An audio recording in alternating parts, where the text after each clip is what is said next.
नाज़रीन खबरें ने अपडेट जे सिलसिले की अॻिते वधाईंदे ख़बर शामिल कंदासीं। मोरो ख़बर शामिल कजे थी। मोरो सिंध मां जितां सिंह दिलताफ़ सूमरो जी रिपोर्ट मुताबिक़ DSP मोरो सरदार ख़ान चांडियो ऐं SHO मोरो राजा नवीद सरफराज़ मोरो में सराफ़ात ज्वेलर्स अॻवान मोहम्मद ख़ान मेमण जे शॉप ते पहुची मोरो जे कारोबारी शख़्सियतुनि सां मुलाक़ात कई, जंहिंमें बदरुद्दीन मेमण, इनायत अब्बासी, नसीर अली सरियो, इशफाक पेरज़ादो, ख़ादिम हुसैन खोसो, इम्तियाज़ दल, आबेद भट्टी, अब्दुल अजीज़ चांडियो, जहांगीर सोलंकी, राजा ठाकुर, मोहम्मद सादिक मेमण, जगदीश कुमार, कुर्बान साठी, आमिर मेमण, रफ़ीक वगण, गुलाम दस्तगीर, पप्पू माशी, खुदाबख्श मेमण, अली शेर डेपर, शोबान पीरज़ादो, गुलाम मुस्तफ़ाम मेमण ऐं ॿियनि सां मुलाक़ात कई ऐं चयो त असां SSP सिंघार मलिक जी हिदायतुनि ते अव्हां वटि पहुता आहियूं। असांजो दर मोरो वासियुनि लाइ 24 कलाक खुलियल आहिनि।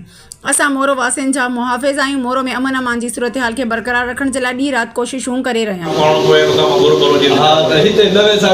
स्कूल जे टाइम रश थी वञे तमामु घणी, पोइ हिकिड़ो को पुलिस एहलकार मुक़ररु कयो, कोशिशि कयो मेन चौक मक़ामात इहे मिलिया आहिनि त शहरनि सां मिलो, उन्हनि जा मसाइला मसाइल सभु ॿुधो, उन्हनि खे पैगाम ॾियो। मुंहिंजो 24 कलाक मुंहिंजा दरवाज़ा खुलिया पिया आहिनि। जहिड़े टाइम ते बि मुंहिंजे दफ़्तर में हलिया अचनि, का बि तकलीफ़ हुजे उन्हनि जी ॿुधो। हिकिड़ी अहिड़ी खुली कचहरी बि कराईंदासीं 14 ॾींहंनि में इंशाअल्लाह। अलाह कंदो इंशाअल्लाह। तव्हां सां वाइदो आहे, हल्फ़िया वाइदो था कयूं, जेका मंशियात जुआ बुराई वारा जेके कम आहिनि तव्हां सां वाइदो था कयूं, सॼी ॿुधनि था सभु ॿुधनि। कंहिं बि शइ में तव्हां थोरी निशानगी असां साथ ॾींदव, मुंहिंजो तव्हां सां साथ आहे, मां तव्हां सां वाइदो थो कयां।